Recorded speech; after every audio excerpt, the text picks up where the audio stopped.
We are live. This time we mean it. Yeah. None of this pre-recorded shit. Now we're speaking to the people straight up, face to face, because we believe in the people. No, I actually don't. I don't know how we're going to survive if we continue to let Americans vote. I'm just saying. They gave us Donald Trump. Like I don't know Exactly. what more you could want. I don't know. So as I said on Twitter, you know, one day he's an anti-imperialist libertarian, and the next day he's an autocratic fascist. And now there's a new one. And then on the third day, he's a chaotic trade warrior who's setting fire to the economy potentially, unless his amazing master plan miraculously pays off. But let's do the tariffs first. The tariffs? Yeah, because we got to do that. Right? That's today's news. You tell me. Today. You tell me, because I didn't know. I mean, I didn't know to take seriously if there were actually any developments in the tariff thing. That's like an issue that I've had in the back burner for a long time. Like, when are we going to get nerdy and talk about free trade versus tariffs? And has the rubber actually hit the road? I'm not being good at being informed right now. No, yeah, it's fine. The news is that, you know, Trump announced all these huge tariffs on multiple countries, most notably Mexico, Canada, and China, which are the three leading trading partners with the United States, as well as some others, and Canada, I believe, and I don't know, several countries. And there's also another. He's threatening tariffs against the EU or impose them. Or anyway, he's ordered like an omnibus package of tariffs against multiple countries, all of which are huge, all of which are equal to or larger than, I think maybe they're all larger than the tariffs that have been placed on us by those countries, which is what Trump's justification is. And many of those countries have now launched their own tariffs against the United States, including today, it was not just the country, I think Ontario cut off the electricity that they have been supplying to somewhere, I guess, somewhere in the northern United States. Direct retaliation, said so. So, I mean, this is what's called a trade war. It's not the first time it's happened. It's happened many times in American history and with other countries as well. So, you know, one country raises their tariff, the corresponding country raises their tariff, and then they go back and forth. And hopefully they both, as a result of that, agree to reduce or eliminate their tariffs, because I am of the opinion that tariffs are nothing but an impediment on the good times. And I mean, the more free trade we have and the freer it is, the faster we get to places of material comfort that we all want. I can say that there is a possibility, because it is Donald Trump, and because he somewhat pulled it off a bit with China in his first term, there's a possibility, and knowing how Trump operates now, I think it's pretty clear he's got a set sort of strategy when he does negotiations like this. You know, he's probably trying to intimidate them into unilaterally lowering their tariffs. And so maybe that will be the outcome. You know, he's just ratcheting up 25%, 50%, 60%. What he wants is 60% tariff on China, I think. You know, just stuff that's totally impossible. And so that China would, of course, be unwilling to accept that, etc. But we'll see. You know, he has done similar things in foreign policy, as we know. He's talked tough, made threats, and then seen the other side back down, which, by the way, is also happening with Ukraine. The one thing people don't understand about tariffs is, and this is, I'd say, especially MAGA people, Trump people, and I don't think Trump has ever acknowledged this, what a tariff actually is. It's not a tax on China or Canada or Mexico or any of the companies that operate in those countries. It's not a tax on the exporter, it's a tax on importer companies in America. American importers are the ones who get taxed anytime they import a good from one of those countries. And of course, as happens, when external forces force businesses to raise their prices arbitrarily like this, or tax them, they often transfer that cost onto us, the consumers, and they raise prices, which is already happening.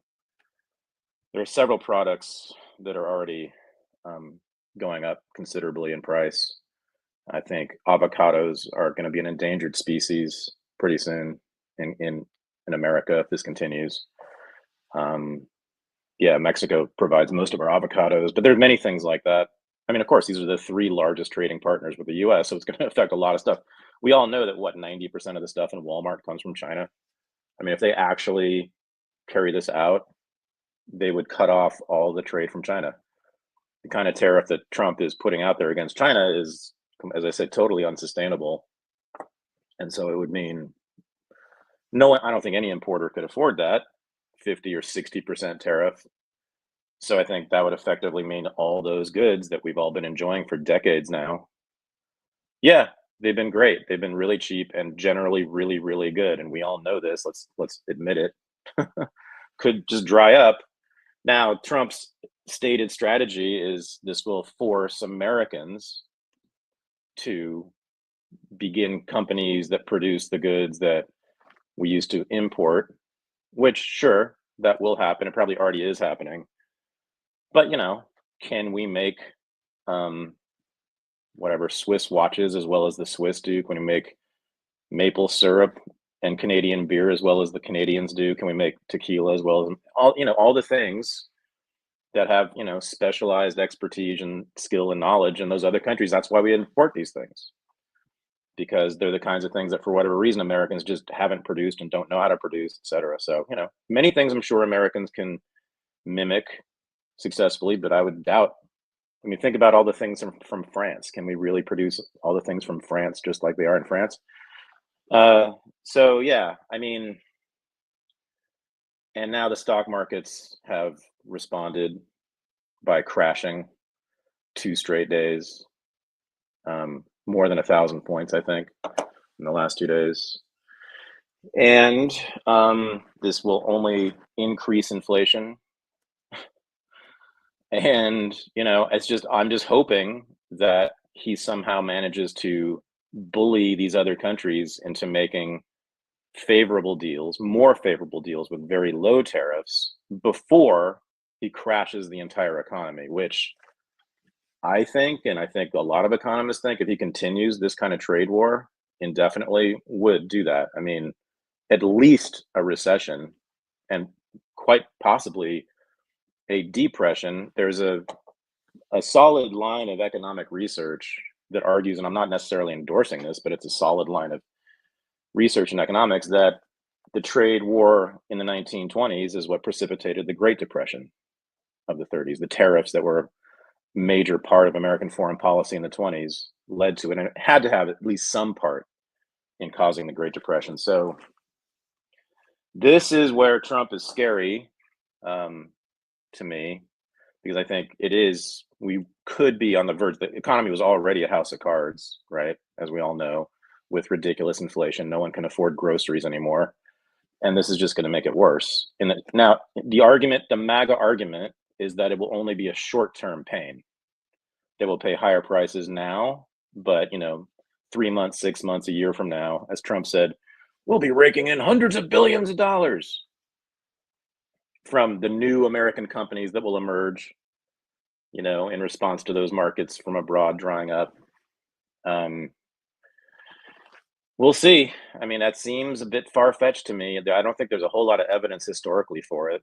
I haven't heard Trump talk about what McKinley's tariffs led to.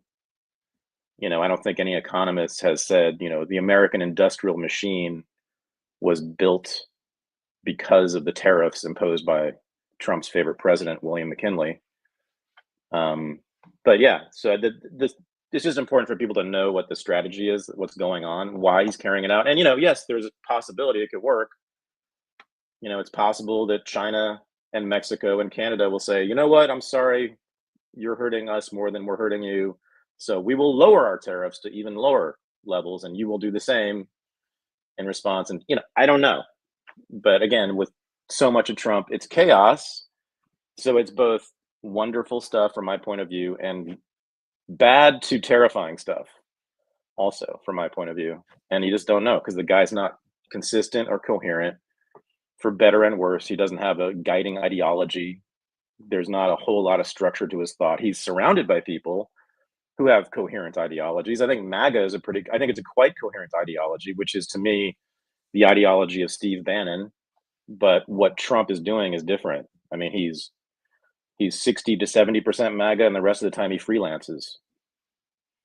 And so it's, this is the first, we've never, ever had a president or even a senator, probably not even a governor, as unpredictable and chaotic as this. And so, again, that means there's stuff that's like wildly left-wing and wildly almost anarchistic coming out, which I love. And then there's stuff that looks completely fascistic too. So we'll see. But we shall see. The way that this was proposed during election season was a very niche constitutional conservative argument that tariffs are the traditional mechanism that the Constitution provides the federal government to raise revenue. And Right. There's the protectionist argument that Steve Bannon has talked about, that we're getting raked over the coals by China's mercantilism and that other countries aren't playing fair and all that. But when it comes to William McKinley and the intellectual basis for these tariffs, the idea is we tax other countries. Well, we tax imports on other countries to allow them to play in the game of our economy. And we make things as easy as possible for innovation to happen at home. And we deregulate as much as possible and hopefully get rid of the tax burden, which is ultimately unconstitutional, that is the income tax. And it is on the table. Like, Trump floated around, let's get rid of the income tax and rely solely on tariffs during the election. I think he has moved forward with plans to stop taxing tips. But as I said, it is a tax on American businesses. Yeah, on American-owned businesses. You can't, if you think about it, you can't impose a tariff on another country because there's no way to enforce it. You can't send your cops there to make them pay up. It has to be only on the importer in our own country. And so that has to have a deleterious effect on the economy. I mean, there's just no, right? I mean, ask the people who are pro-tariff about, like, if they ask them how they feel about taxes on businesses, all the MAGA people probably will say, oh, it's terrible, we should have no taxes on businesses. Well, that's what this is. It's just a tax on a particular business. The one, and this, I'm sorry, there are echoes, from the 1930s. I mean, yes, one of the major planks, in some ways it was the primary plank of the Nazi Party in the 20s and 30s, was to ban all imports because they didn't want any foreign influences of any kind, not just Jewish, but all foreign influences out of Germany. And a lot of it was cultural, some of it was economic, a lot of it was political. They thought that radical ideas were coming in from other places through immigrants and through trade. They thought that, the culture was being degraded by, like, black jazz music, which was coming in through imports, right? They believed that the economy was being sort of seized by foreign Jewish investors. Well, it's similar. I mean, and you could say a lot of bad things about Hitler. Similar. You could say a lot of bad things about Adolf Hitler, but not economically. Can you actually say a lot of bad things about him, or just one or two? I'm sure. Can you think of one? You can't think of one, can you? His mustache, right? Yeah. Man, It's a bad look. yeah. Well, I don't know why it went out of style. That's the big thing. But Yeah, I don't either. That's weird. Yeah, yeah, why did that go out of style? I know. It And was why is no baby named Adolf anymore? I just right. don't get it. I don't get Or it. Benito. Benito's a beautiful name. It just means little good thing. Like, what's Benito's one of the most beautiful names in the world. I can't believe that we've gotten rid of it. But It is the only what the West did to Nazism mhm. is easily the most thorough and successful cultural genocide ever, because we're not even allowed to think about it in any other way except as the devil is dead. Whereas every other genocide, and there have been many, we commemorate, we feel sad about, we pity. Almost all of them. We at least pity the civilians who died as a result of one government crushing another. But on this, nope, not even allowed to think anything other than that was the devil and he's dead. Mhm. That concludes my defense of Nazi Germany. I was just trying to cover for you, brother. All right, I was just trying. I'm just trying to start mine. I'm trying to take the heat. Trying to take the heat. Take it off you. Yeah. Well, like you can't argue against Hitler economically. I don't think, unless you get to the war. Like the war was stupid. All the war and everything was stupid. But wait, the corporatism? Yeah. Well, you can't argue with it. You can't argue with how he transformed Germany's economy after the Treaty of Versailles.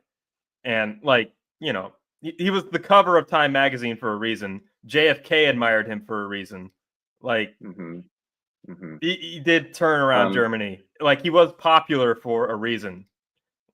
Okay, so did you know? I think you do know this, but what are you playing dumb or something? Because you've been hanging out with me, I've done this research. So the average height of children in Western and Eastern Europe during the 1930s increased in every country through the 1930s.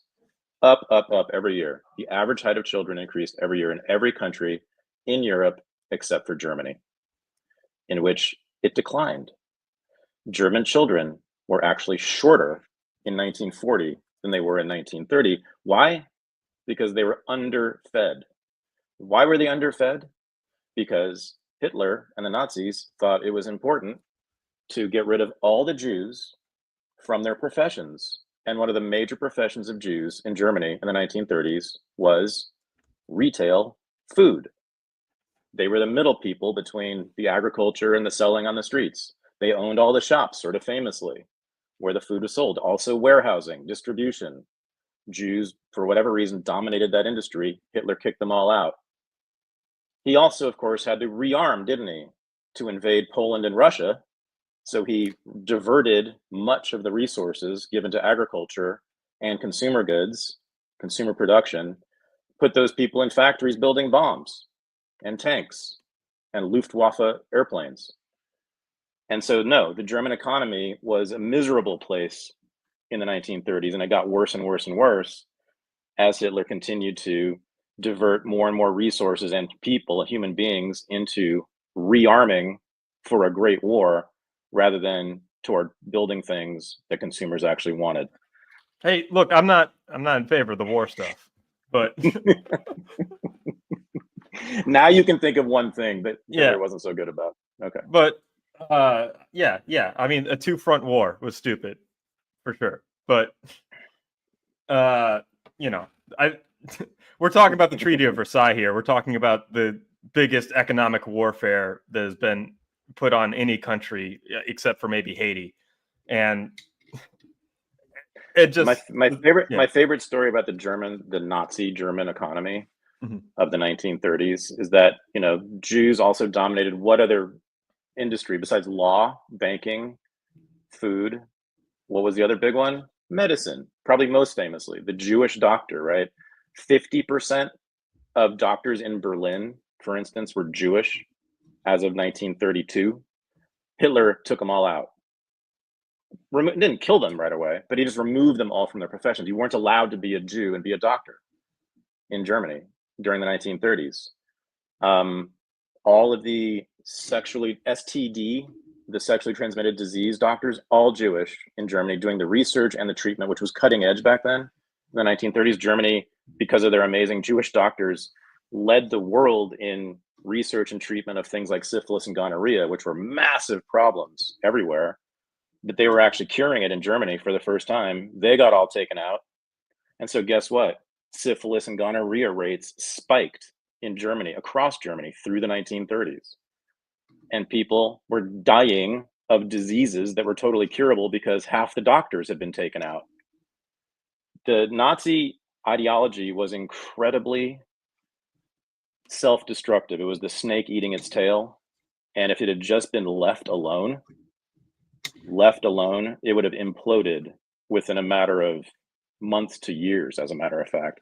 The only thing that kept it together was the Allies constantly threatening it with military force, or actually invading with military force, which gave Hitler all the excuse to do the rearmament program that was immiserating his own people, causing them to actually be hungry. It was a great shame that Hitler hid, and American and British historians ever since have hid as well, because they want to portray the Nazi regime as this indomitable force that was going to take over the world when it was incapable of even feeding its own children adequately. So this will all be coming out in my book, which I submitted to my editor, the manuscript. Wanted to announce that. So it is actually in production now. Don't know exactly when it'll be published, but within, I would imagine, this year, I hope. So that everybody who's listening to this, interested in that story, that'll be one of many parts of the book, which will be on the history of U.S. foreign relations. Mm-hmm. Have you ever considered that, like, the difference between like 1933 Hitler and 1942 Hitler as like different people? Like with a vibe shift? Yeah, the vibe shift. Once you mean in Hitler or in Germany? Inside Hitler, and then resulting throughout. There's a lot of people who note a vibe shift where the syphilis and the meth took over, and he started getting crazy. No, I mean, not in terms of the rhetoric. His discourse was, and I don't even think he was crazy. I think most of what Hitler said was completely rational, and a lot of it was utterly just. I mean, all of the discourse, which was most of the discourse about the Allies stealing all that land from Germany, dislocating huge populations of Germans and sticking them in other countries without any kind of democratic process whatsoever. Yeah, he was completely right about that. That's not even that controversial. I mean, even the Communist Party of Germany at the time in the 1920s agreed with him on that. Most people agree with him on that. They just won't say it because it's Hitler. Again, this is the demonization of political figures is just dumb because it just stops us from understanding them. No one hates Joseph Stalin more than I do, but let's understand what he wasn't Satan. He was a very, very bad man and did a lot of bad things according to my own values, sure, but that's not all he was or all he did. Very, very complicated. Anyway, yeah, Hitler included. Yeah, I so didn't, but I didn't really want to talk about Hitler, but no, I do, because well, my point is that yeah, Trump is not Hitler. I have been making fun of liberals for 10 years whenever they call him Hitler. He's not a fascist. I've said he's fascistic, and I say he's occasionally fascistic, meaning like every third day. In between being an anarchist and being some kind of social democrat, he'll be a fascist on the third day. It's a pretty wild ride so far. But no, I do think he has moments, and there are areas of policy and trade and immigration are where he is quite similar to the actual fascist regimes. I mean, quite similar. And the reasoning is often pretty similar as well. The justification for cracking down on trade and cracking down on immigration, a lot of the same rhetoric has come out of the MAGA and Trump, as I'm sorry to say, came out of Italy and Germany in the 1920s and 30s. There is, they are all united in another crucial way. They're all, of course, famously nationalist programs, nationalist political parties, nationalist political movements, nationalist ideologies to the extent that they're coherent in Trump. But in MAGA, as I said, I think they are coherent. Now, again, MAGA is not fascist. There are major differences as well. between MAGA and those. But there is a fascistic. I'm quite happy to say this now. Now it's become clear during Trump's first term, he couldn't really accomplish much, so it was hard to sort of see any patterns whatsoever, one way or the other. But now we're getting a sense of at least how he thinks and his general impulses. And yes, some of his impulses on major policy questions are fascistic. No doubt about it. I haven't even talked about quid pro quo deals he's been doing with major corporate leaders about certain things, about who gets tariffed and who doesn't, and et cetera, right?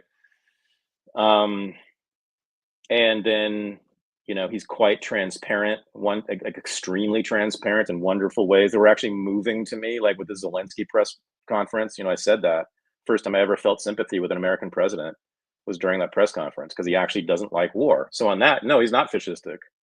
He's not. Mussolini and Hitler were quite militaristic and really were itching for war. Now you could argue that they were justified in that, but no, they were big on going to war. And Trump is not into that. Just viscerally. It's not intellectual, but thank God. But yeah, no, I think it would be good for people to realize this, and I kind of see a little bit of MAGA, and then let's transition. And then on free speech. I mean, no, Trump's not like the Nazis on free speech, but what he just did with Mahmoud Khalil and all his other sentiments that he's expressed, even in his first term about the press. Yes, I know that there was a concerted attack on Trump that was utterly unfair and unjust by the entire establishment media, and I was calling it out every single day for the last 10 years. But he also said a lot of things that were just straight up attacks on the concept, the doctrine of free speech, not just the First Amendment, calling for yanking licenses from certain media outlets that he didn't like or that were mean to him, and on and on. And now we see, and this we didn't really see in the first term, and we didn't really see it until just now, the last few months, Trump is clearly beholden to the Israel lobby. And it's so grotesque, and it's so irrational, and it's so contradictory. Again, I'm not the first person to say this, but America First, the America First movement, the America First president, the ones who've been yelling righteously for 10 years that America should not get involved in other countries' business,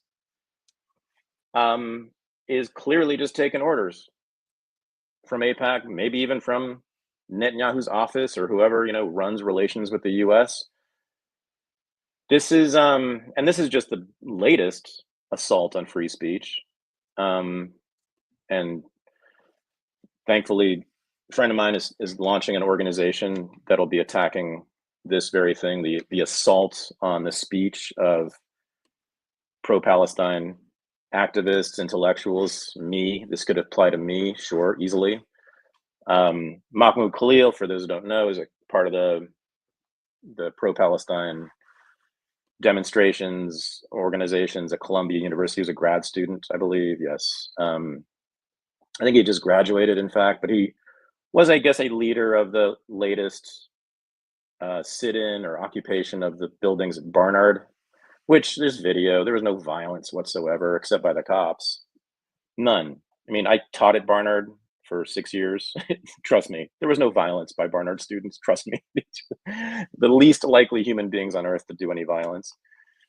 And, but the claim only is that he was distributing pro-Hamas literature, which, if you're a U.S. citizen, clearly is in no violation at all. But he's not. But he's not. Well, he's not what? A U.S. citizen.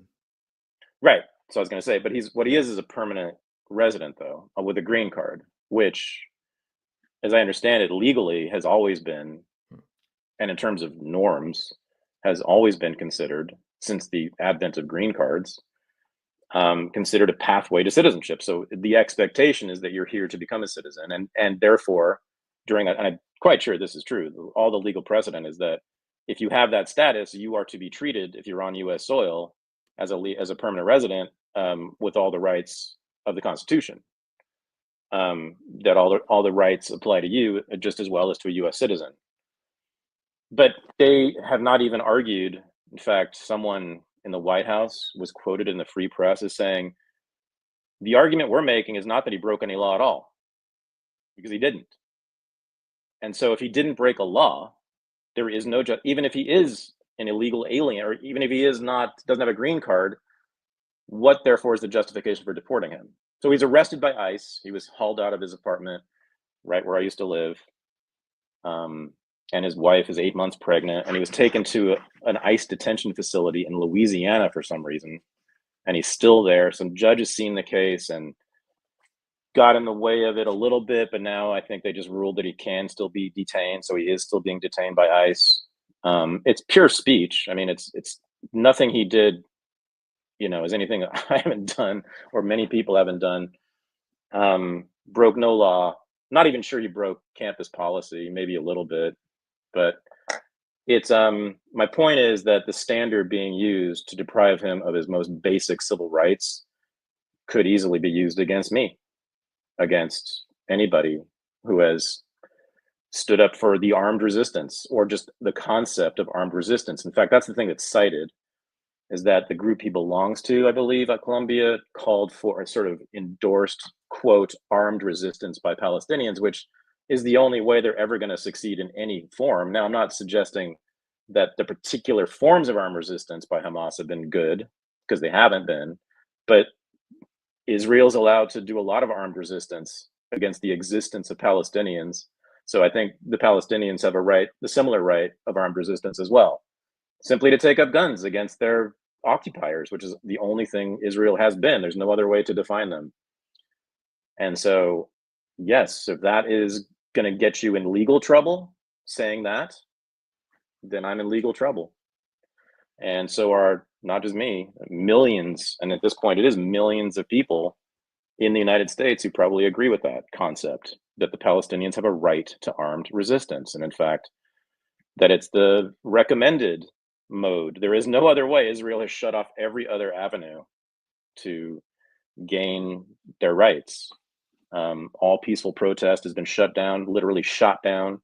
You can Google the Great March of Return in 2018, which was a nonviolent protest at the gates of Gaza, and the Israeli snipers opened fire on everybody, shot up hundreds and hundreds of a lot of children. There's still to this day, there are those who survived the latest onslaught. There are many, many teenagers and children in Gaza who are missing a leg from 2018, because the snipers were instructed to shoot at the knees. So yeah, I mean, there's so many negotiations anyway, it's a long story, of course, but yeah, no, I mean, that's all it is. I mean, who doesn't have the right of armed resistance also, by the way? We all do, don't we? Against our oppressors, against someone who colonizes us, occupies us, invades us, lays siege to where we live, blocks off the whole perimeter of our city, won't let us leave, and bombs us periodically. Yeah, I think we all do, but especially those people have a right to armed resistance. And that's all he said, that they're citing, that ICE and the State Department and the White House are citing.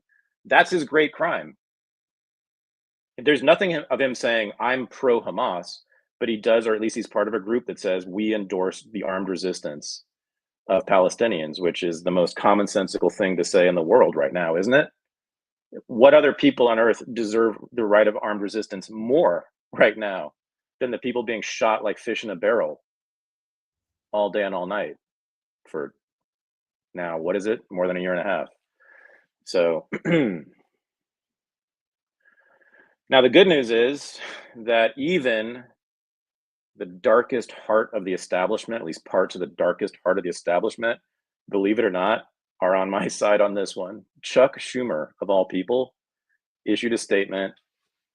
Of course, he distances himself from Khalil's, odious ideas, but he did say, he should not be detained, and like he has First Amendment rights too. And so I mean, this is interesting. Well, this is something we talked about in relation to how the political shift would happen if Trump were to get in office and Biden was no longer the face of the genocide. And now Zionism is seen as a right-wing, like, old, dumb Trumpian idea of the past among Democrats. So this, I've seen a lot of Senate Democrats, Chuck Schumer included, but a lot of firm establishment types seeing this as their way to wedge in against Trump on the issue and be pro-free speech and pro-Gaza in some respect. And this might be the pivot for the issue, finally, for establishment Dems. Yeah. Did you see that recent poll? I think it was last week. I think now a majority of all registered Democrats now are more favorable toward Palestinians than Israel. Wow. Which is the first ever. And a significant chunk of Republicans, I mean, much less, but like maybe 20% of Republicans also are more favorable to Palestinians. This has never been seen before. Israel is toast long term. There's no way they can survive that. It's the American people. I said this from the beginning. You know, it's the fate of Israel rests with the minds of American people. You know, and when finally a majority, at least of voters, people who pay attention to politics at all, find out about Israel and what it's really all about, which is what's been happening for a couple of years now. Yeah, I mean, they're done, because then there will be a permanent or semi-permanent voting bloc that will defund them and cut off aid, which is exactly what needs to happen. So yeah, it's but I think Chuck Schumer, I'm sure, was very aware of that poll, right? Because that's his base. He used to live one block from him. Yeah, but this is the first time I've ever agreed with Chuck Schumer on anything. So it's amazing. Stop. And yeah, Trump just called him a Palestinian. If you saw that today in the when the Irish prime minister visited. I saw that. He's not even Jewish anymore, according to Trump. I mean, this is when Trump just gets straight stupid. I mean, just come on. Listen, Trump, I'm really glad you are now have allowed us all to use the word retarded now. Thank you for that. And I'm going to use it for you on this. I mean, that's just so dumb. Chuck Schumer, the most reliable AIPAC puppet of all time, I guess, until now. It's kind of amazing. I wonder he must have had an interesting phone call from his AIPAC handler today. How'd that go, Chuck? Is BB screaming at you on the phone? He got his J card revoked. Something. Maybe Trump's right. Yeah. I don't know. Maybe the Jews kicked him out for this. Yeah. I don't think so. The Zionists wouldn't even. But no, it is amazing that he did. Because Schumer, I mean, he's been just totally owned by AIPAC. I don't, and just a full-on Zionist always, and a great war hawk. He's loved every war on behalf of Israel. So yeah, it's interesting. I mean, thank God on free speech. You know, man, I was going to say in the last few weeks, this first time like MSNBC has made any sense to me at all, and liberals have made any sense to me at all. I'll listen to like Morning Joe, and for 60 seconds or so, I'm agreeing with them, on certain things. Trump has done some stuff that's not cool from either a left-wing or libertarian perspective. And quite authoritarian, even fascistic, and this is one of them. And it's a very terrible precedent. We have to keep shining a light on AIPAC's power. I underestimated it. We talked about this before. I didn't have a good sense of how powerful it was, but now we really know. We really know it. Mearsheimer and Walt's book, The Israel Lobby, turns out to be quite true. And I apologize, because I sort of didn't discount it, but I kind of thought it was overstated when the book came out, the power of the lobby. But no, I think it was understated, if anything. They control the damn police in New York and LA. I mean, that alone. And they can clearly control 90% of Congress. Thomas Massie, I mean, Jesus, man. He's been amazing. Tremendous courage. Trump's after him, AIPAC's after him. But he keeps standing up over and over again for good things. So, I mean, everybody, if you're not aware, check out Thomas Massie and what he's been up to. And if you don't agree with him, then don't watch this show. But the only good member of Congress, and they're going to primary him again. They just did primary him. They spent a bunch of money, and he beat the opponent amazingly. But they're going to really go after him this time. Next election. Yeah. He was the only vote. Also, I think the only Republican vote against the budget that raise the national deficit by $2 trillion, holding Republicans accountable for spending. But on the Columbia thing, isn't this a good thing, though? Because Trump is taking away $400 million of federal grants from Columbia University. Thank you. Thank you. Like, I don't really care about free speech that much. Like, I'll become a Zionist myself if it means that I can label Michael, we know, we found out why you don't care about free speech yet. We got, okay. Yeah. We know why. Well, again, I can become a pro-IDF, pro-ADL Zionist myself if it means that I can label my personal political enemies as anti-Semitic and then stop giving them federal funding and arresting them. Like, if this is a bludgeon that can be used against my political enemies, and this is the thing that finally takes down the universities, great. And he's investigating like dozens of universities as well. He's got a big 5 list of universities he's going after. But if this means our federal tax dollars aren't going to these universities anymore, great, right? My alma mater, Columbia University. I spent a decade of my life there.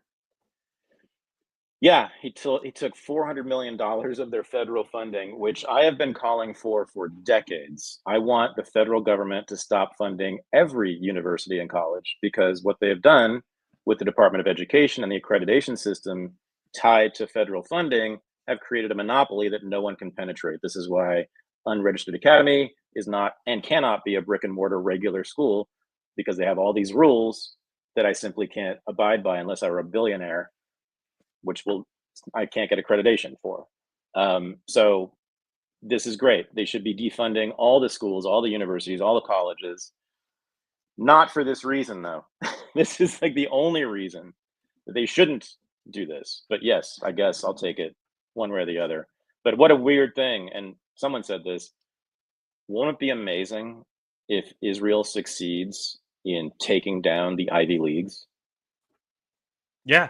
I mean, which has been the center of Jewish power for decades now.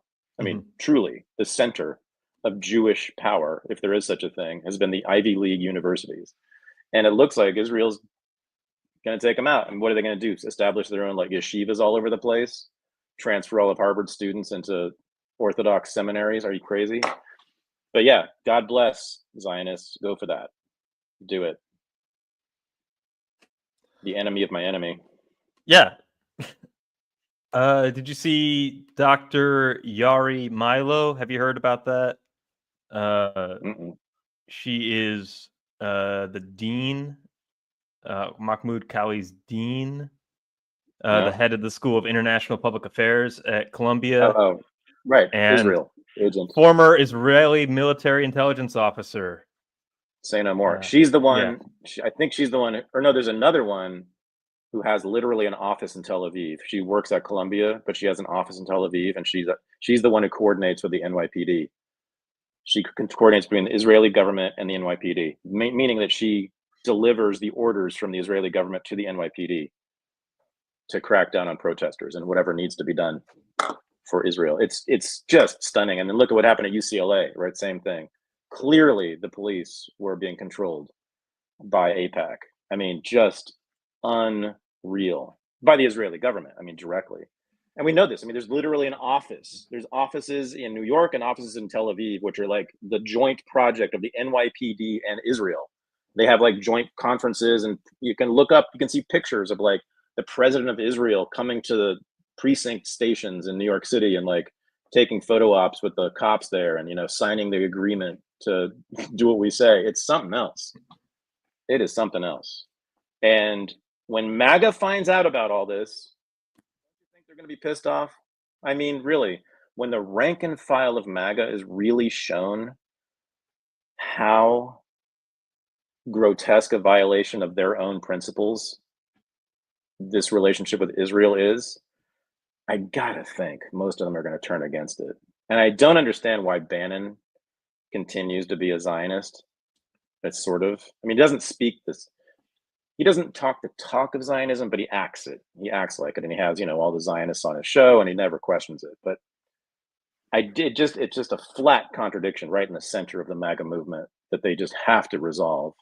Can we just please have that conversation? There are some people in MAGA who are clearly anti-Zionist.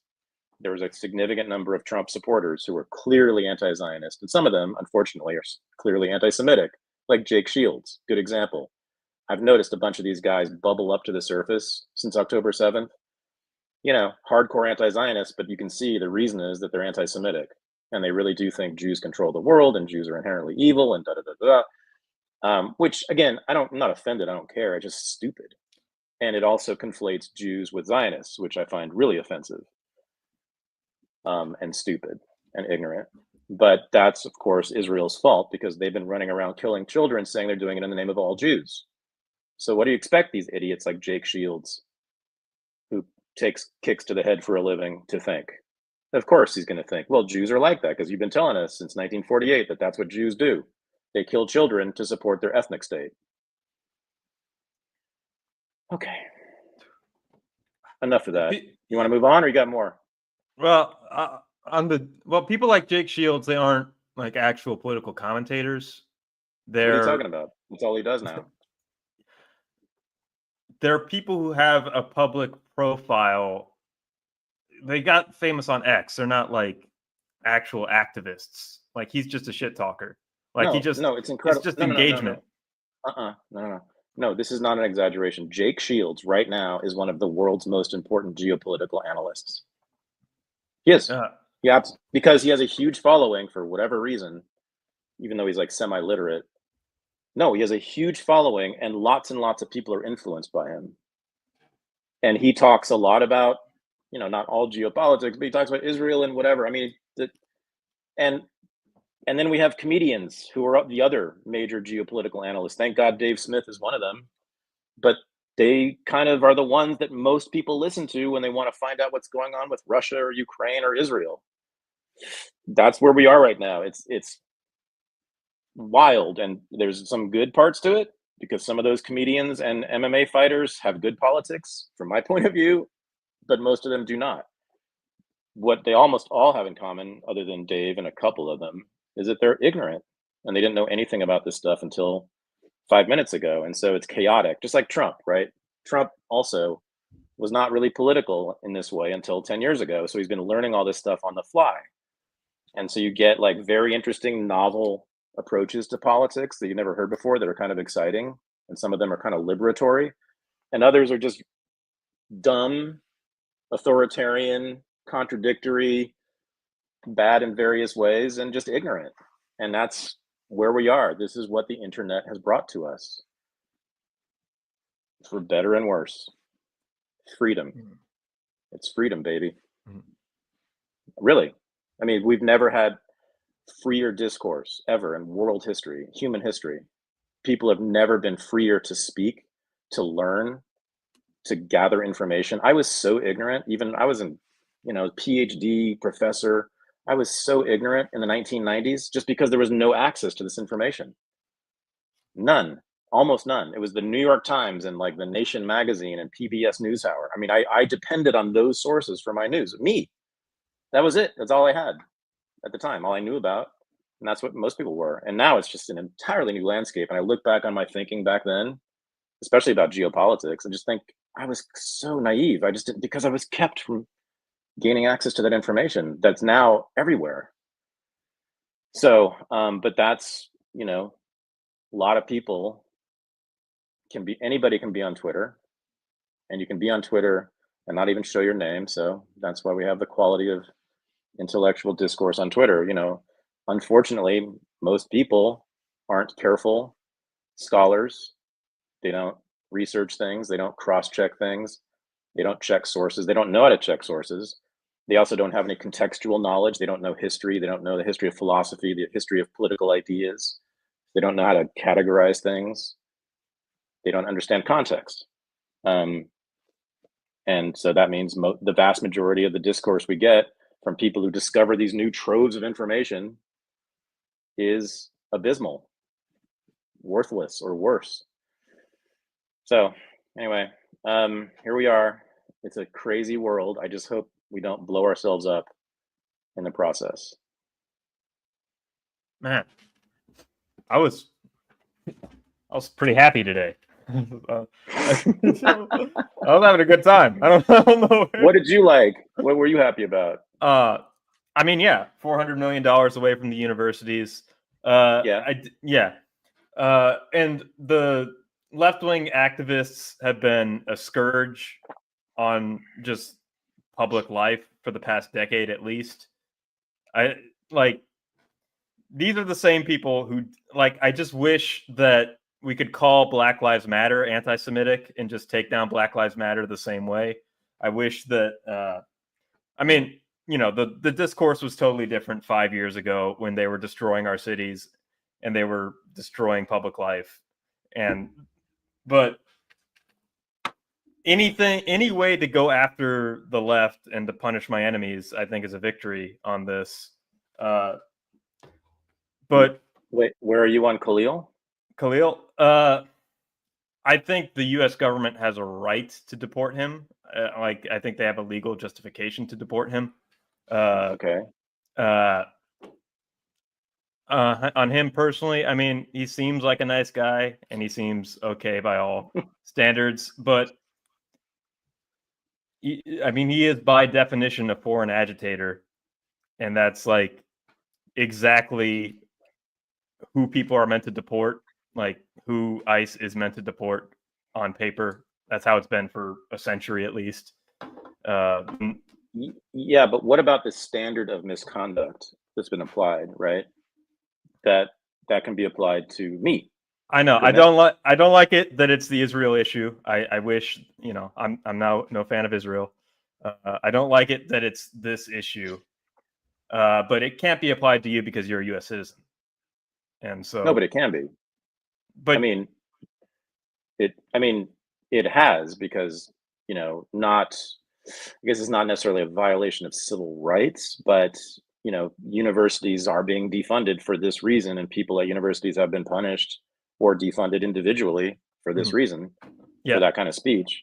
U.S. citizens. And why not? I mean, clearly AIPAC wants more. They want more restrictions on anti-Israel speech, which just boggles the mind. It's just amazing. I would recommend criticize it. It's amazing. And Glenn Greenwald makes this point all the time. We're totally allowed, right? No one has a problem if I call the United States a fascist genocidal regime. Yeah. If I call it an apartheid ethno-state, no one cares. People do this all the time, very famously. We know this, right?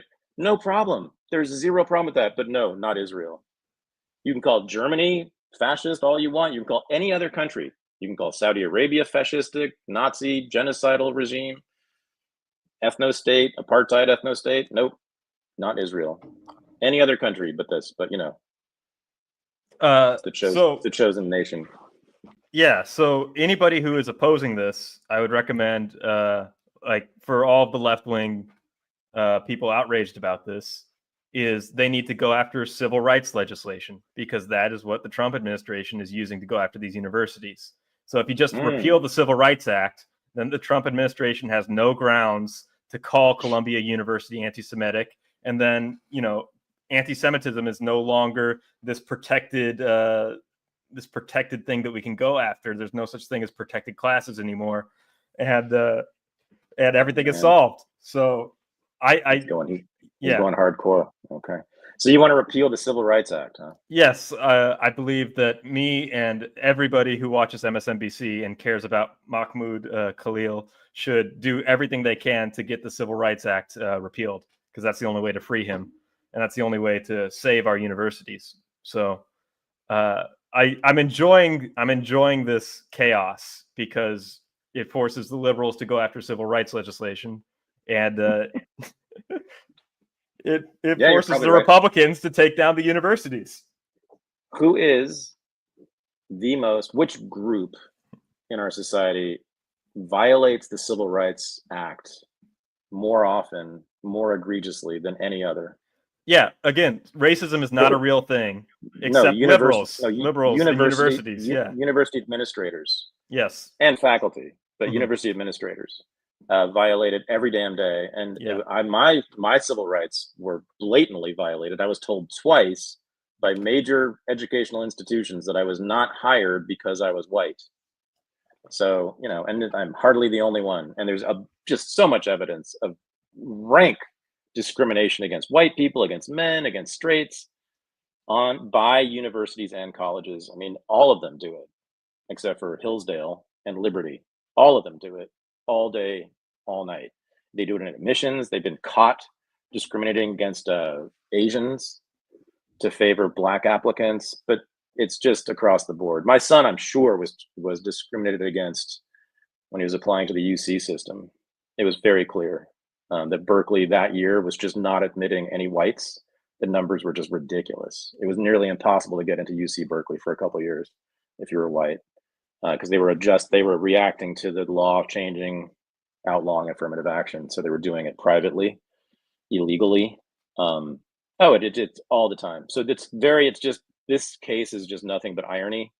I know it's all internal bizarre contradictions, but I do think what Trump did through ICE is a really bad precedent for everyone who's ever going to be any kind of political dissident, because it can be used, when the Democrats take power, they can use this against some pro-Trump agitator on college campuses. Well, we just have to make sure that the Democrats never take power. That's the thing.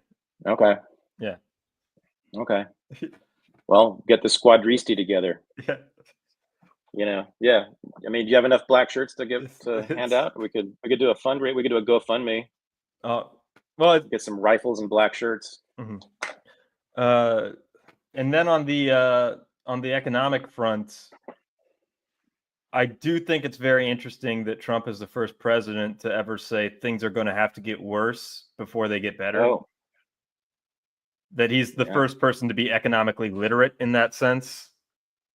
You can still argue about tariffs, but he's the first person to be sophisticated on inflation by saying this isn't going to be solved overnight, and that it's going to take years to back end these trends, and that we have to go after spending, then we have to, make fuel cheaper. He seems to be the first person holistically addressing this and trying to, at least. I do think Washington's a little bit too ingrained for him to actually accomplish everything that he needs to, but I see something positive about this. And I do see tariffs as a more limited government alternative to the form of taxation that we currently have, and something more in line with American tradition. But wow, yeah, something that I do, to criticize Trump on is what's happening, or to be weary about, with Ukraine and the ceasefire deal. Michael Tracey has been great keeping track of what everybody's been saying about it. But apparently Ukraine has proposed a 30-day ceasefire deal. And I'm going to play what Marco Rubio said, and this sentiment has been echoed by much of the media, word for word, especially right there at the end. And I think this is a bit of a shift from our hopefulness that we had last week. As far as the Russian reaction to it, that's really the question here. And that is, this is a few hours old. We're going to bring it to them directly. We're going to say that Ukraine is prepared to stop all battlefield activity and begin the immediate process of negotiating an enduring end to the war. And we'll see what their response is. If their response is yes, then we know we've made real progress and there's a real chance of peace. If their response is no, it would be highly unfortunate, and it would make their intentions clear. So that's what we're hoping to hear from them. And obviously, as I said, that this was not prearranged for them. So they're probably processing the news the same as the rest of the world is. So we hope to have a positive answer from them. The ball is truly in their court. It's a setup. Yeah. So here's the story. So the deal, as it's been announced and reported in Politico and elsewhere, everything we know about it is the following. There is no written deal. This is just an oral agreement that Rubio has reported out, just as he did. There is no agreement on territory. So there's no, which of course Russia is, will not compromise on. That's the point. They need to control the territory they have in the east and the south, in the Donbass and Crimea, etc.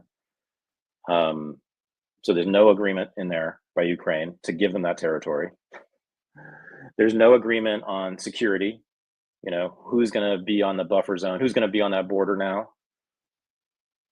Which troops, if any, or who? And there's no agreement by Ukraine on NATO, on accession to NATO, on their mission to be part of it, nothing. And so it has basically nothing. So there's this 30-day ceasefire and nothing except one thing that Ukraine inserted, language about returning the children who were involuntarily, I think, abducted is the word, or something like that, by Russia, which clearly is the poison pill they deliberately inserted to scuttle the deal, because Russia can't agree to that, because if they agree to that, they'll be acknowledging that they stole these children, which, according to Jeremy Lafredo, our friend, former guest on Unregistered, did a great piece, and you can see it on YouTube, I think for the Gray Zone. He went to one of these camps that these Ukrainian children had been taken to in Russia and showed that it was nothing of the sort. That, first of all, their parents agreed to send them because they were in the Donbass, in the war zone, and bombs were dropping all around them. And so Russia came and offered to take care of these kids and put them in these camps where they're being taught music and opera and literature and mathematics and all the rest of it. And Jeremy did extensive reporting, and everybody should go watch that. So Ukraine is going to use that to try to force Russia to turn it down, and thereby be able to blame them and say, see, they steal kids and they don't want peace. Why am I saying this? Because who knows what Zelensky's thinking, but I do know we all know what the Europeans are thinking, who run Zelensky now, because, you know, obviously the US has cut him loose. So all he has left are the Europeans, and the Europeans are doubling down on this whole thing, talking about sending troops, their own troops, into Ukraine to serve as the buffer force, the peacekeeping force between Ukraine and Russia, which we're talking about German troops and French troops and British troops on the border of Russia. You know, dude, yeah. So Europe is hell-bent, meaning Western Europe, the EU and NATO, is hell-bent on war with Russia, and they have been, and they've made no bones about it, really. And thank God the US is backing away from that, and hopefully we won't be dragged into it again, yet another European war. But if they continue, if the EU continues as it has, if the governments of the UK, Germany, and France in particular continue to operate as they have, that continent's going to be in another war between East and West. So I don't trust it. Now, the thing is, there is a chance, and Putin's spokesperson, Peskov, made sort of an interesting statement. It's very ambiguous, but, you know, that they will consider it seriously and they're waiting to talk to the US about it. But I just don't, I mean, it's possible that what'll happen is Putin will come back and say, we need agreement on the Donbass and Crimea. Those will be ours. We need an agreement that there will be no European troops on our border. And we need an agreement that the Ukraine will never be in NATO. And then we'll sign the deal. And because Russia holds all the cards, as Trump suggested in the White House, which they do, Russia holds all the cards militarily. They've clearly won the war. Ukraine cannot turn them back. You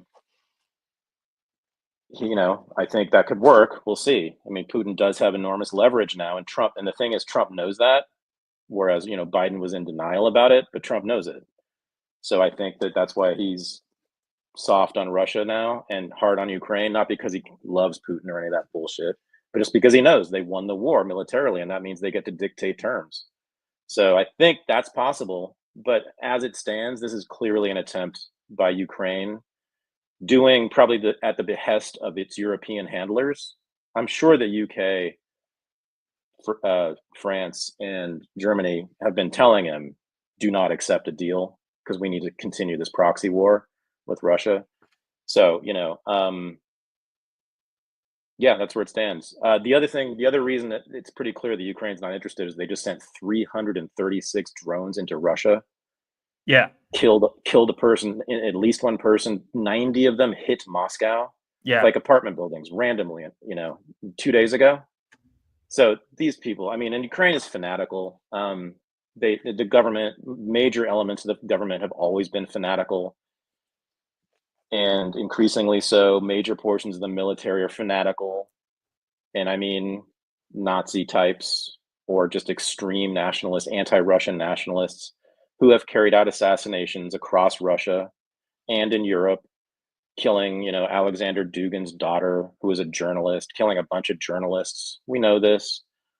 And one of the American journalists on the Ukrainian kill list, which is this infamous website, was murdered outside his house in Austin yesterday. Jamie White, outside of his house in Austin. He was on the Ukrainian kill list, and someone shot him through the neck in front of his house yesterday in Texas. And, given again the fanaticism and the track record of Ukraine's government and military carrying out unreal terrorist activities, assassinations, and having these kill lists, and they've killed many of the people on those kill lists. Daria Dugina, Alexander Dugin's daughter, was on that kill list. Many others as well. I think there's a solid chance Ukraine's behind Jamie White's death, and many people are saying this today. But even if they're not, everyone should know that their track record is their track record, and so we should be very suspicious of these people. Well, even if they're not, whoever did could collect a reward if they wanted to. Yeah, I mean, like, we created this monster by funding these people that we knew had not the whole government, not the whole military, but we knew had significant elements in it which were truly Nazi and fanatical. We knew this and have been giving them arms and weapons and support and moral support and giving them awards and bringing them to literally Disney World and giving them medals and stuff. I mean, on stage in Hollywood, celebrating these actual Nazis and the Azov Brigade and others. And now they're going to be, now that we're forcing them to lose this war, to give up. You think they're not going to want to take out some of us who have not been on their side this whole time? Trump himself. I mean, I'm sure that there are many people in the Azov Brigade who would love to take a shot at Trump. Well, the second assassination attempt was a NATO guy. It was a very weird MSNBC'd out NATO guy. That's right. Yeah. Secret Service was saying that there's like several plots against Trump around that time, and that this was like plot 5 that happened to seep through the cracks. And so, I think there's no chance that Iran has done any of this stuff. That's what's always said. Iran is plotting to kill Trump.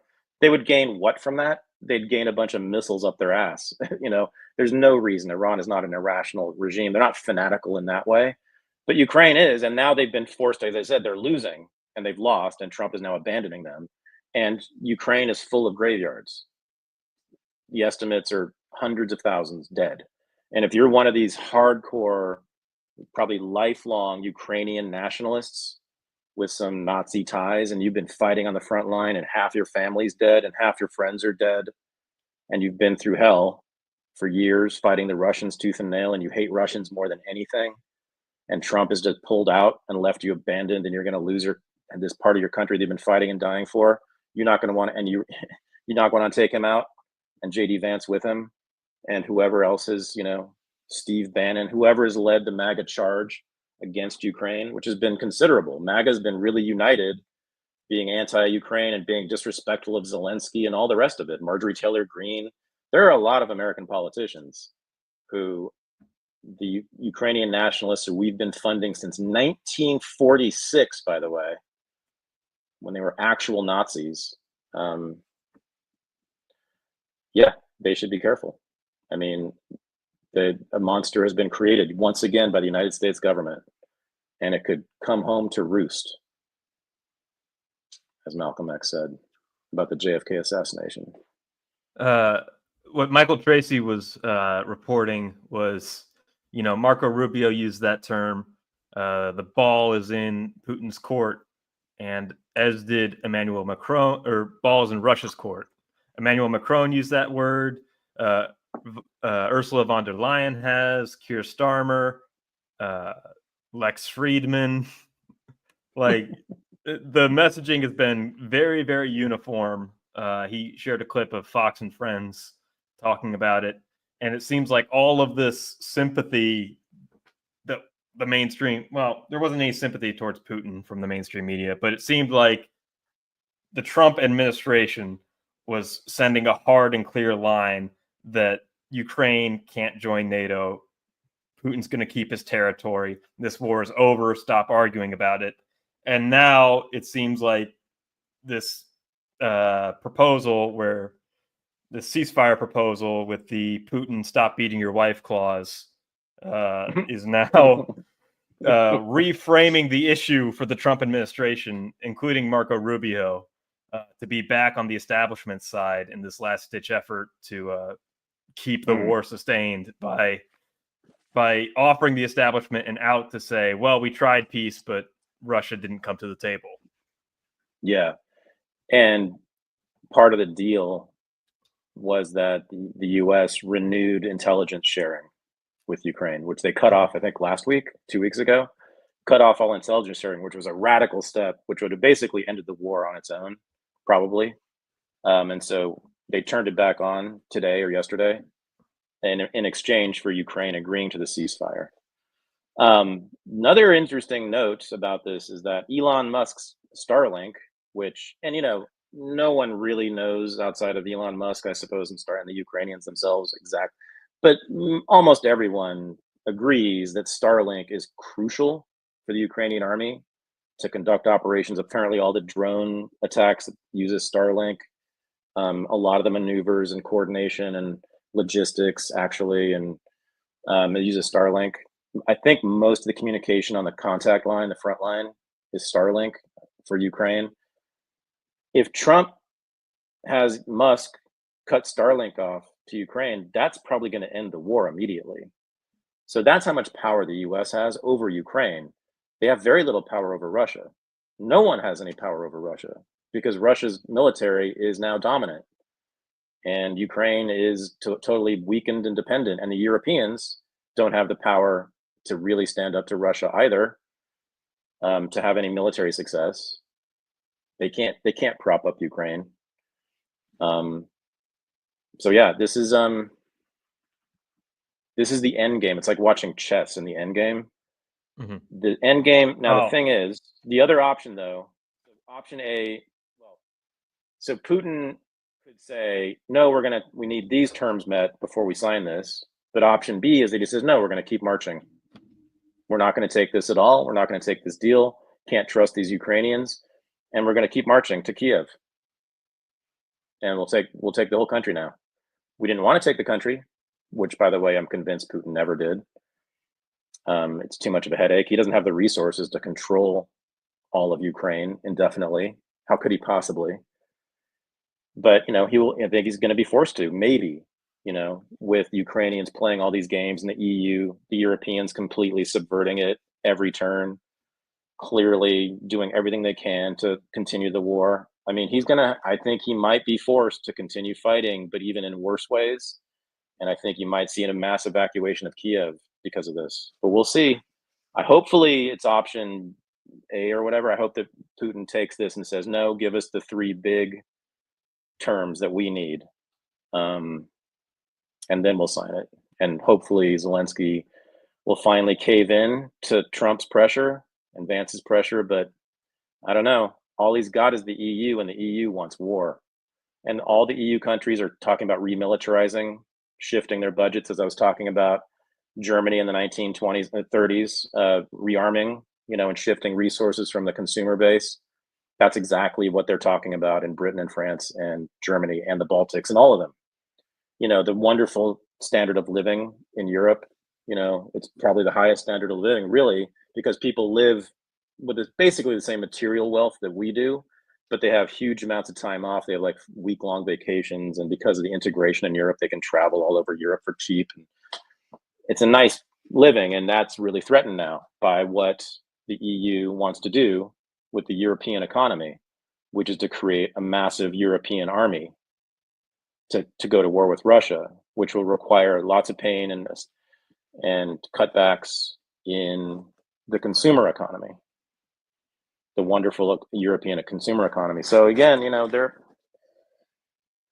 Europe is headed once again to at least a regional war, and it's up to us to decide whether it will be the third world war. In World Wars I and II, the United States is what made them into world wars. They were limited regional, they were major wars, but they were regional in scope.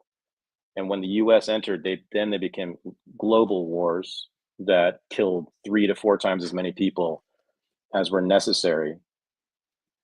So that's, it'll be up to us. Hopefully Trump or someone like him will be in office when that happens, when that conflagration happens, and we will choose to be isolationist, but make the right time, third time's a charm, maybe.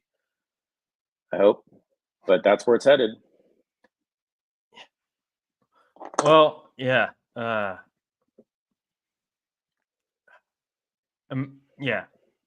We talked about this last week, but I can very much see it happening where the regional conflict breaks out in Europe and the reluctant Trump or the reluctant president who didn't want to get involved says, now we have to, because it's reached this point. And yeah. Right. I can see so that. That's the fear. Yeah. That's how Europe's always dragged us in. Yeah. Yeah. And it's interesting, I'm obviously a big critic of the American empire and the whole idea of the American empire and American exceptionalism and the evangelical ideology of America that's been in our leadership since the American Revolution and all that. But, thinking about it, like certainly since the 20th century, as aggressive and expansionist and ideological as the United States has been in establishing its empire across the globe, its most militant leading edge has been Europe, in particular the UK, over and over again. The UK has been really, Winston Churchill alone was really pulling hard. Wilson and FDR still wanted to enter the wars for sure for their own reasons, but the UK in both cases really dragged them hard too. And continues, even now with the Ukraine war. The UK in particular has been the most aggressive and militant and bellicose regarding Ukraine. And I think that's a reason. I think that has influenced even American thinkers on this to be more militant than they might have otherwise. Even, imperialist hawks like Jake Sullivan and all those who preceded him. But it's interesting to note, when we abide by Europe's wishes, by the UK's wishes in particular, in the last 130 years, it's gone really badly, not just for us, but for humanity. So they're fine. They're an island nation. It's nearly impossible to invade and conquer the UK because of that. Germany in the 1930s had no troop transport ships or landing craft. They were physically incapable of invading the UK, even though there's this constant myth that that's what would have happened if the US hadn't entered the war. Total myth. So they're fine. They're going to be fine, and we can let them be. Plus, they're a big fat economy aligned with several other huge economies in Europe. They have a nice trading bloc. They can build their own defense. Plus, here's the best thing, guys. The Russians don't want to invade you anyway. No one wants to invade you. No one. No one wants to, and no one's capable of it. There is zero evidence, once again, I'll say this, that Putin has ever had any interest in controlling in any way any country outside of his own. None. Not even Georgia, Chechnya, and Ukraine. He only invaded those countries out of a defensive move because the US was moving in. NED, USAID, and in Chechnya, Muslim separatists also were moving in. There were threats to the integrity of Russia itself. He had no choice. NATO was surrounding him, etc. He has zero interest in country. He can barely keep it together in his own country, right? Russia has been up and down economically for a long time. But why on earth would Russia want to invade Poland or Germany or the Baltics? There's nothing in the Russian culture or ideology to suggest that whatsoever. They're nationalists. They like their own territory, their own people. They like their own blood and soil. They're very clear about that. They like the cold weather. They like jumping in frozen lakes in the winter. They like drinking vodka. They like that stuff. they don't want to mess with Poles. They historically are not fans of the Poles anyway.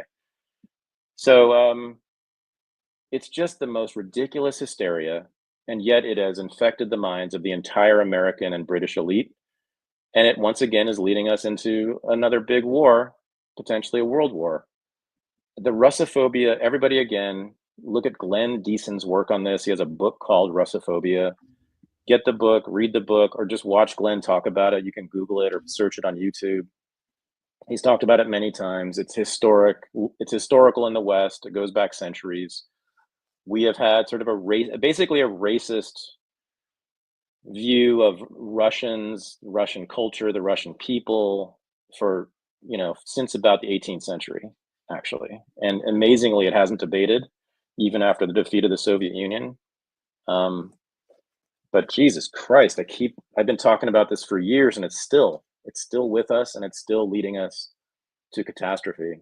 I mean, just wake up. Half the stuff about Putin's alleged atrocities are made up or clearly MI6 operations.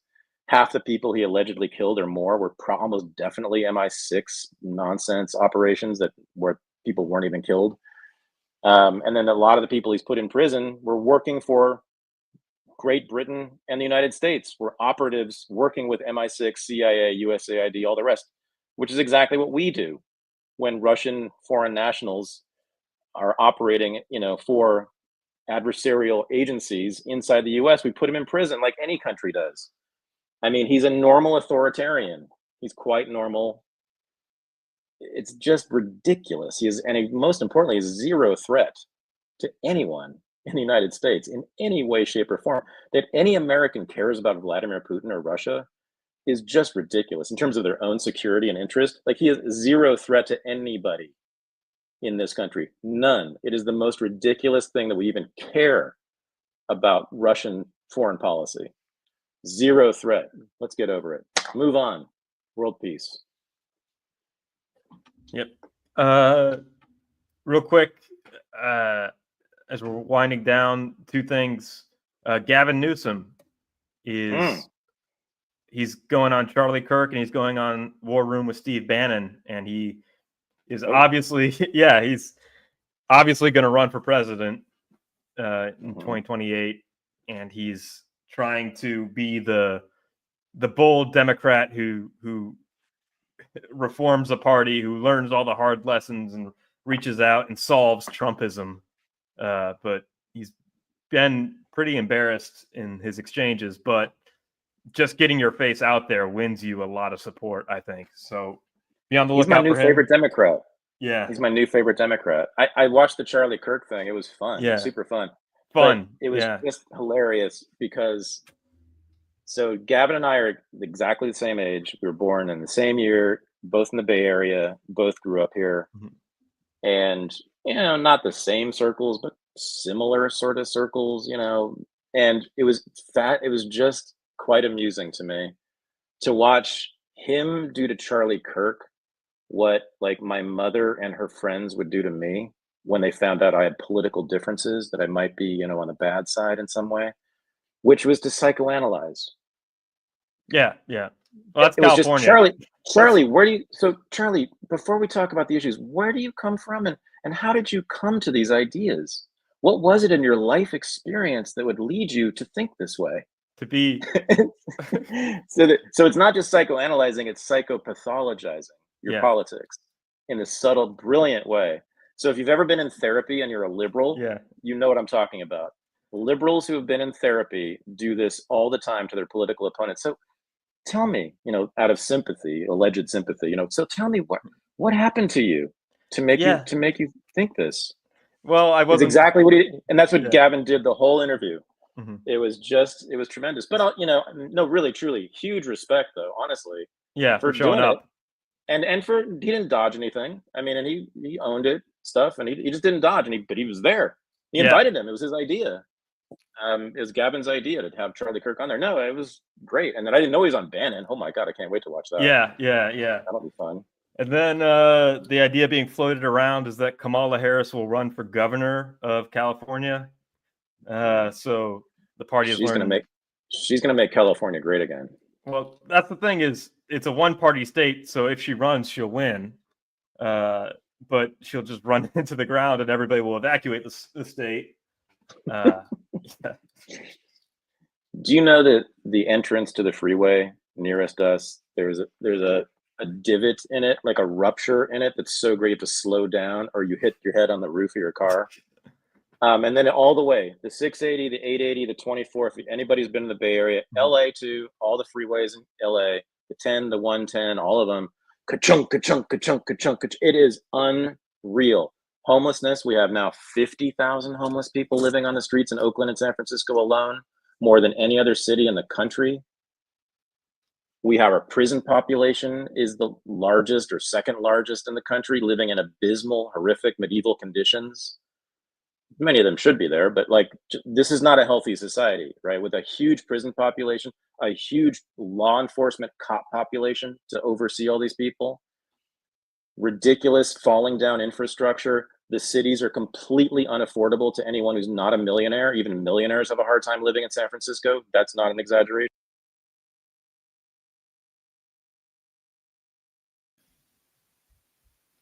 Can you hear me?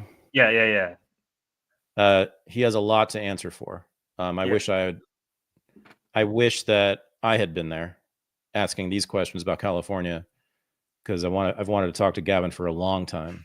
But I mean, he's got a hell of a record to run on. Jesus. Yeah. Well, he's such a psychopath that he doesn't get emotionally invested in his arguments. So he doesn't come across as an insufferable liberal that is like chastising you all the time because he doesn't believe what he's saying. So he can be likable in a conversation. Have you ever seen Patrick Bateman and Gavin Newsom in the same room at the same time? Yeah. I haven't. Just saying. Mm-hmm. He's a little bit of a psycho. Mm-hmm. I don't know if he's actually killed anybody directly. No, he's just very good at like lying without any remorse. He's like one of the best at that. Like he was trained by Slick Willie Brown. What do you expect? It's the man himself, the slickest of them all. And look at the hair. I mean, it literally slicked back hair. Literally, he's literally slick. Gavin Newsom's like an oil slick, like the Getty oil. He's like the Getty oil slick. Getty oil, which has funded his career since he was a teenager. Mm-hmm. People look that up. There's a lot of good stuff on how the Getty oil billionaire family in San Francisco, which is run all psychopaths. Gordon Getty is another like just weirdo who has paid for Gavin Newsom's life, bought him houses and paid for all his political campaigns, literally since he was in college. His whole career has been paid for by Gordon Getty of the Getty oil fortune, Mr. Gavin Climate Change Newsom. The whole thing, the whole story is just something else. And I haven't even talked about COVID and what he did during COVID and the French laundry debacle and all that, which is the least of his crimes. So, but mostly he's destroyed my beautiful state that I was born in and raised in and have loved so much. And when I returned after he had been governor for a while, and it's been almost destroyed. And the crime, didn't talk about that, crime off the charts everywhere. Things are completely unaffordable. Food is ridiculously expensive here. Gas is more expensive here than any other state. It's never been under $5 in the last 3 years. Yeah, Gavin, because of taxes, because of Democratic Party taxes on gas, by the way. Gavin, yeah, it's all him. The schools, my God, California schools. I'm a product of California public schools. My son is a product of California public schools. Nightmare, horrendous torture chambers that teach nothing to nobody and are a complete catastrophe for especially Black and brown kids, but all the white kids too, like us, who are forced into them. Absolute abysmal experiences for 13 solid years. He has nothing to run on. The Democratic Party has nothing to run on in what they've done to California or really the rest of the country. So that's what I would want to talk to Gavin Newsom about. Yeah. And the Democratic Party is still stuck in the machine politics of San Francisco being the capital. Like San Francisco needs to, yeah.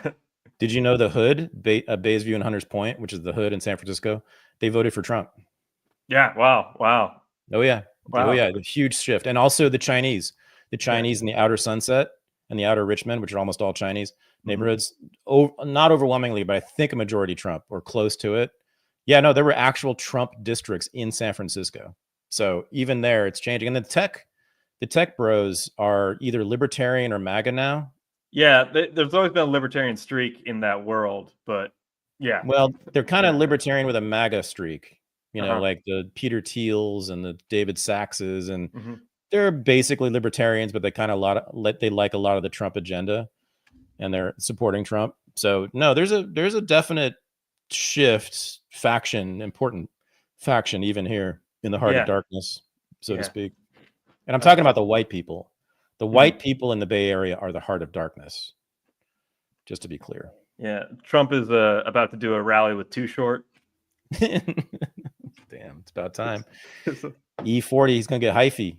All right. I think it's time to go. Yep. Gonna go to the after show. The most fun of the week. The highlight of my week. If you want to join us in our Zoom meeting after show following every Unreported, beginning right now, go to patreon.com/unregistered. Join up at any level. Support this show, which you should anyway, because you're watching this. I mean, really, you should. If you're watching this right now and you haven't given us any money, you should feel bad. And so you should go to Patreon and become a member. It's super cheap anyway. And you can hang out. You can just watch if you want. You can be anonymous and just watch, throw virtual eggs at us, or come and be friendly and hang out and have a good time. Drink and get high and do whatever the rest of us do and talk about all kinds of interesting things that we cover on this show. So patreon.com/unregistered. Join up now. Michael, thank you, my brother. Yeah. And hope we will not have World War III when we meet again. Yeah. No, I'm certain we'll be okay.